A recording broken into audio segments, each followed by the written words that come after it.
53 বছরে যে বিচারহীনতার যে সংস্কৃতি রয়েছে সেটা থেকে বেরিয়ে এসে একটি নতুন সংস্কৃতি বাংলাদেশে চালু করার জন্য।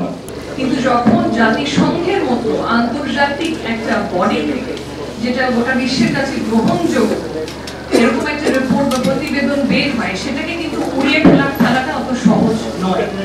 এদেশে কারা মানুষের ভোটাধিকার হরণ করেছে, কারা নির্বাচনের নামে তামাশা করেছে, কারা বাংলাদেশের মানুষের জীবনের অধিকার কেড়ে নিয়েছে, বাকস্বাধীনতা কেড়ে নিয়েছে, মানুষের জীবনকে নরক বানিয়ে ছেড়েছে, এই আওয়ামী লীগের পরিচয় বাংলাদেশের মানুষ সকলেই জানে।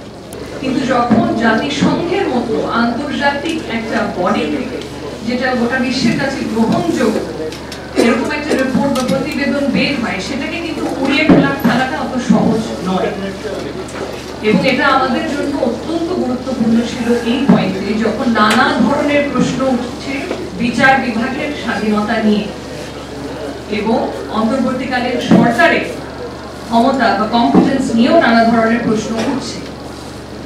তো অত্যন্ত সময় উপযোগী রিপোর্টটা, এটা দরকার ছিল। আরেকটা জিনিস বলবো, যেটা অনেকের আলাপ থেকে বের হয়ে আসছিল, যে রিপোর্টটা কিন্তু মানবাধিকার লঙ্ঘনের একটা চিত্র তুলে ধরেছে। শুধু চিত্রই নয়, সুনির্দিষ্টভাবে বলেছে যে কারা সম্পৃক্ত ছিলেন, যেটা হয়তো বাংলাদেশের মানুষের কাছে অলরেডি স্পষ্ট ছিল, কিন্তু আন্তর্জাতিকভাবে এই রিপোর্টটার গ্রহণযোগ্যতা অনেক বেশি। সুনির্দিষ্টভাবে পতিত আওয়ামী লীগ সরকারের কথা বলেছেন, শীর্ষস্থানীয় নেতাদের কথা বলেছেন, সেটা তাদের সিকিউরিটি এবং ইন্টেলিজেন্স অ্যাপারেটাস সেগুলোর কথা বলেছেন, ছাত্রলীগের কথা বলেছেন, যুবলীগের কথা বলেছেন। এদেশে কারা মানুষের ভোটাধিকার হরণ করেছে, কারা নির্বাচনের নামে তামাশা করেছে, কারা বাংলাদেশের মানুষের জীবনের অধিকার কেড়ে নিয়েছে, বাকস্বাধীনতা কেড়ে নিয়েছে, মানুষের জীবনকে নরক বানিয়ে ছেড়েছে, এই আওয়ামী লীগের পরিচয় বাংলাদেশের মানুষ সকলেই জানে। আর জানতো বলেই জুলাই আগস্টের যখন অভ্যুত্থান হয়, সেই অভ্যুত্থানে বাংলাদেশের মানুষেরা তারা জীবন দিতে কার্পণ্য বোধ করে নেয়। তারা রাস্তায় এসেছে, জীবন দিয়েছে, তারা চেয়েছে স্বৈরাচার হাসিনা বাংলাদেশের ক্ষমতা থেকে তাকে সরে যেতে হয়, এবং বাংলাদেশের মানুষের জায়গায় সফল হয়েছে। বাংলাদেশের মানুষ বাংলাদেশের জন্মলগ্ন থেকে এখন পর্যন্ত সব থেকে শক্তিশালী স্বৈরাচারকে ক্ষমতাচ্যুত করতে সক্ষম হয়েছে, এবং তারপরে যে সরকার দায়িত্ব পালন করেছে তাদের কাছে তাদের একটা আশা ভরসার জায়গা তৈরি হয়েছে। সে আশার জায়গাটা কি? সে আশার জায়গাটা হচ্ছে যারা এত গুম করলো, খুন করলো, গণতন্ত্রকে হত্যা করলো, মানবতা বিরোধী অপরাধ করলো, এই আওয়ামী লীগ যেন কোনোভাবে আর পার না পায়, এটাই হচ্ছে মাঠের দাবি, এটাই হচ্ছে মানুষের দাবি। এখন সরকারকে এটা বাস্তবায়ন করতে হবে।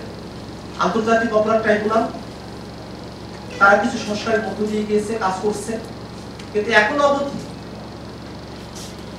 ওয়ারেন্ট ইস্যু করা ছাড়া ফার্দার এর থেকে এক্সটেন্ডেড, এর থেকে অগ্রবর্তী আর কোনো পদক্ষেপ কিন্তু আন্তর্জাতিক অপরাধ ট্রাইব্যুনালের পক্ষ থেকে আসে নাই। এটা বাস্তবতা। এখনো পর্যন্ত আমাদের সরকার এত সব খুনের খুনিজীবী, জাতিসংঘের রিপোর্টেও কিন্তু বলা হয়েছে যে সবগুলো খুনের সাথে শেখ হাসিনা জড়িত থাকার কথা।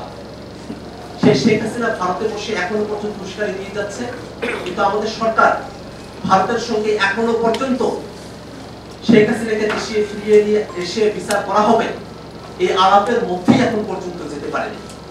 লাখ লাখ নেতাকর্মী নিহত হওয়ার উনি আশঙ্কা করেছিলেন। 5 থেকে 8 তারিখে যখন আমরা সরকার প্রক্রিয়া গঠনের মধ্যে যাই, সেখানে আমরা দেখেছিলাম ছাত্র জনতা যখন সরকার গঠন করেছিল, সেখানে আমরা প্রথমেই হত্যাযজ্ঞ ঠেকিয়েছি। কেন ঠেকিয়েছি? কারণ আমরা চাই বাংলাদেশে গত 53 বছরে যে বিচারহীনতার যে সংস্কৃতি রয়েছে সেটা থেকে বেরিয়ে এসে একটি নতুন সংস্কৃতি বাংলাদেশে চালু করার জন্য আমরা সেটাতে সক্ষম হয়েছি। বিভিন্ন জায়গায় মব জাস্টিস হয়েছে, আমরা সেটাও বন্ধ করতে সক্ষম হয়েছি।